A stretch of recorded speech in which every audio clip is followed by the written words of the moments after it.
Баршаңызға қайырлы күн. Менің оқырмандарым, менің арнама тіркеліп, лайк басуды ұмытпаңыздар. Бүгін сүтті құс тортын әзірлейміз. Ең алдымен ыдысымызға 3 дана жұмыртқамызды салып, жақсылап араластырып аламыз. Және де үстіне 1 банка сгущенкамызды салып, 1 келкі масса болғанша араластырамыз. Менде 3 желанияның сгущенкасы. Жұмыртқа менен сгущенкамызды 1 келкі масса болғанша жақсылап араластырамыз. Және де үстінен ерітілген майымызды салып, тағы да араластырып аламыз. Ұнымызды електен өткізіп, 1 шай қасықты толтырып, қамыр қопсытқышын салып, екеуін араластырып, 3 бөлікке бөліп, аздап-аздап салып, түйіршігін қалдырмай 1 келкі масса болғанша саламыз.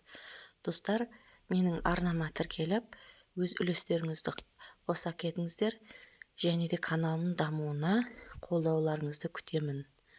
Мінекей соңғы бөлімін қостым ұнның, 1 келкі масса болғанша жақсылап, және де 10 минутқа демалдырып қойдым.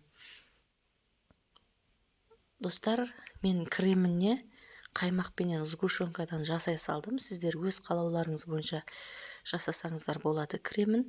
Мен осылай Факлан фирмасының пергамент қағаздарына осылай алдын ала жасап пісіріп дайындап алдым. 2 ас қасықтан салдым, 5-6 корж шықты.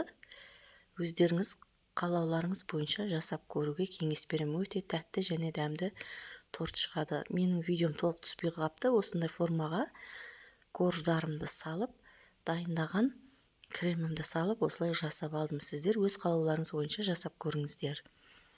Достар, мен сіздермен қоштаспаймын. Келесі видеода кездескенше, егер менің жасаған тортым ұнаса, комментария қалдырыңыздар. Келесі видеода кездескенше.